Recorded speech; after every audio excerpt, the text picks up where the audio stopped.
Bonjour, je vous propose de commencer cette journée. Le but est donc de faire le point sur les études littéraires aujourd'hui.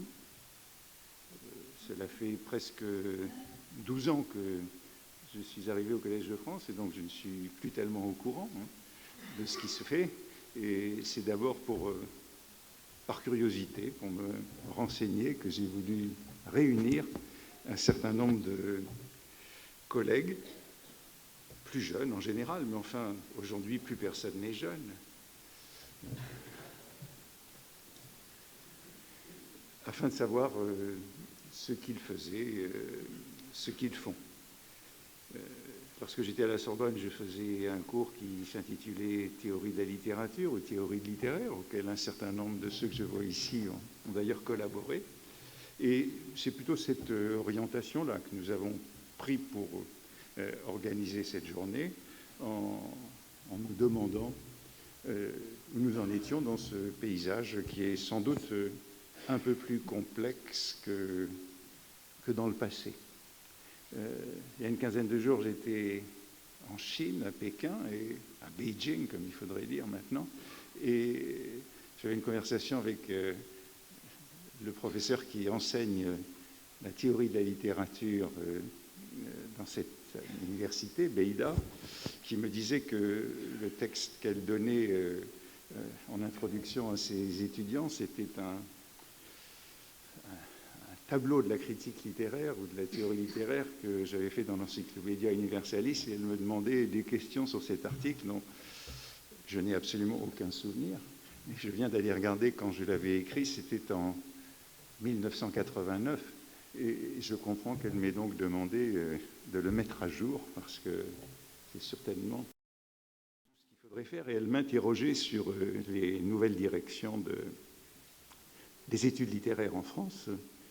Il y avait quelques ambiguïtés parce que je croyais qu'elle parlait du care, mais en réalité elle parlait du queer. Et j'étais un peu perdu. Elle me demandait pourquoi ça ne figurait pas dans mon tableau de 1989. Et je disais que ni le care ni le queer n'étaient encore apparus. C'est donc à cette mise à jour que nous allons procéder aujourd'hui. Et alors le moyen que j'ai adopté, je le reconnais, est un peu arbitraire, c'est-à-dire de choisir un ouvrage marquant pour chaque année, en gros depuis que je suis arrivé ici, quoi. Et bon, je dis que c'est arbitraire parce que beaucoup des auteurs qui sont présents aujourd'hui ont publié plusieurs ouvrages au cours de ces 10 années et que ce n'est pas nécessairement celui auquel ils tiennent le plus, dont ils sont le plus proches, qui figure au programme.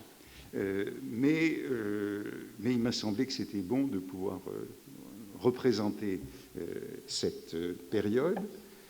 Et je reconnais aussi qu'il y a un certain arbitraire, puisque beaucoup d'autres auraient pu être retenus, et il n'est pas du tout exclu que je poursuive ce type de colloque, enfin ça dépendra de la manière dont il se passe aujourd'hui, au cours des prochaines années qui me restent à faire ici. Bon, ce qui a été demandé à chacun des intervenants, c'est donc une sorte de point de vue rétrospectif sur ces travaux. Et l'idée, c'est que nous ayons le temps de dialoguer à la suite de leurs interventions. Donc je leur rappelle qu'il ne faut pas trop déborder le temps qui leur est imparti si nous voulons pouvoir débattre. Et bien sûr, je les remercie d'avoir bien voulu se livrer à cet exercice, et je vous remercie d'être venus pour les écouter. Je crois qu'il s'agit de montrer que les études littéraires, je le disais dans le petit prospectus qui accompagne le programme, même si on peut avoir le sentiment que c'est un petit peu plus confus que par le passé, que sans doute je pouvais le résumer en 1989, les travaux sur la littérature française et sur la théorie de la littérature en général sont très abondants, très riche, très intéressant, et c'est donc cet état présent que nous voudrons essayer d'établir aujourd'hui. Alors, dans le petit programme que vous avez, il y a une présentation des intervenants. C'est là pour gagner du temps et pour que je n'ai pas à les présenter moi-même. Je m'abstiendrai donc de les présenter. Je vous conseille de consulter les petites fiches qui sont là. C'est aussi pour faire un peu d'économie de temps. Et je me contenterai donc de dire que la première intervention sera celle de Pierre Bayard pour la fiction théorique. Alors c'est lui qui ouvre le bal avec un livre de 2007, Comment parler des livres que l'on n'a pas lus, mais bien sûr nous savons qu'il a publié beaucoup d'autres livres depuis cette date jusqu'à cette année. Bon, il ne lui est pas absolument interdit d'évoquer la suite, même si il est épinglé à la date de 2007.